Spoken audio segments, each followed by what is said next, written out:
அனைவருக்கும் வணக்கம். என் லைஃப்பில் இந்த மாதிரி ஒரு பெயின்ஃபுல்லான ஒரு சுச்சுவேஷனை நான் ஃபேஸ் பண்ணதே கிடையாது. மனசு முழுக்க வலி மட்டும்தான். இந்த சுற்றுப்பயணத்தில் என்னென்ன மக்கள் பார்க்க வராங்க, அதுக்கு ஒரே ஒரு காரணம் தான், அவங்க என் மேலே வச்சிருக்கிற அன்பும் பாசம். அந்த அன்புக்கும் பாசத்துக்கும் நான் எப்பவும் கடமைப்பட்டிருக்கிறேன். அதனால தான் இந்த சுற்றுப்பயணத்தில் மற்ற எல்லா விஷயங்களையும் தாண்டி மக்களுடைய சேஃப்டி, அதில் எந்த காம்ப்ரமைஸும் பண்ணிடக்கூடாதுன்றதுக்காக தான் அது என் மனசில் ரொம்ப ஆழமாக இருக்கும் அந்த எண்ணம். அதனால தான் இந்த அரசியல் காரணங்கள் எல்லாத்தையும் தவிர்த்துட்டு ஒதுக்கி வச்சுட்டு மக்களுடைய சேஃப்டி மட்டும் மைண்டில் வச்சுக்கிட்டு அதுக்கான இடங்களை சூஸ் பண்ணுறது, அதுக்கான இடங்களை பார்த்து பெர்மிஷன் கேட்குறது, போலீஸ் டிபார்ட்மெண்ட்டில் அதை ரிக்வெஸ்ட் பண்ணி கேட்போம். ஆனால் நடக்கக்கூடாதது நடந்துருச்சு. நானும் மனுஷன் தானே. அந்த நேரத்தில் அத்தனை பேர் பாதிக்கப்பட்டு இருக்கும்போது எப்படி அந்த ஊரை விட்டுட்டு என்னால் கிளம்பி வர முடியும்?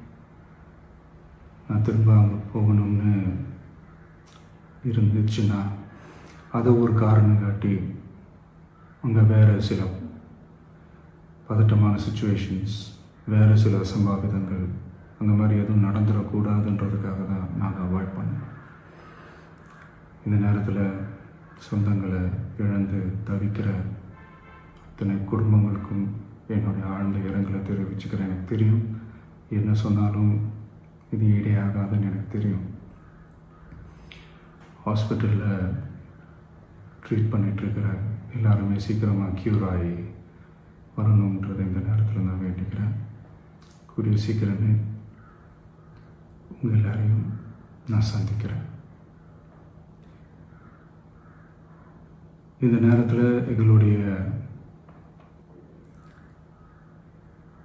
வலிகளை, எங்களுடைய நிலைமையை புரிஞ்சுக்கிட்டு எங்களுக்காக பேசின அரசியல் கட்சிகளை சார்ந்த நண்பர்கள், தலைவர்கள் அனைவருக்கும் என்னுடைய நன்றியை தெரிவிச்சுக்கிறேன்.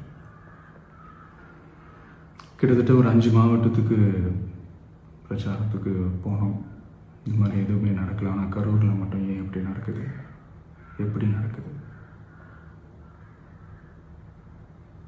மக்களுக்கு எல்லா உண்மையும் தெரியும். மக்கள் எல்லாத்தையும் பார்த்துக்கிட்டு இருக்கிறாங்க. கரூரை சேர்ந்த அந்த மக்கள் அந்த உண்மையெல்லாம் வெளியில் சொல்லும்போது எனக்கு கடவுளே நேரில் வந்து இறங்கி அந்த உண்மைகள்லாம் சொல்கிற மாதிரி எனக்கு தோணுச்சு. சீக்கிரமே எல்லா உண்மைகளும் வெளியில் வரும்.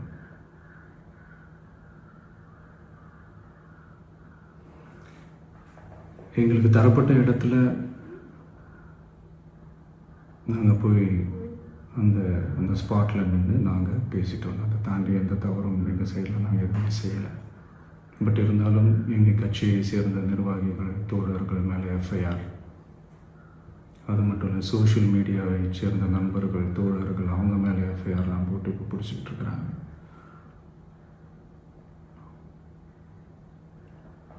சிஎம் சார், உங்களுக்கு ஏதாவது இந்த பழி வாங்கணும் அப்படின்ற எண்ணம் ஏதாவது இருந்துச்சுன்னா என்ன வேணாலும் பண்ணுங்க. அவங்க மேலே கை வைக்காதீங்க. நான் ஒன்று வீட்டில் இருப்பேன், இல்லை நான் ஆஃபீஸில் இருப்பேன். என்ன வேணாலும் செய்யுங்க. நண்பர்களே, தோழர்களே, நம்மளுடைய அரசியல் பயணம் இன்னும் ஸ்ட்ராங்காக, இன்னும் தைரியத்தோடு கண்டினியூ ஆகும்.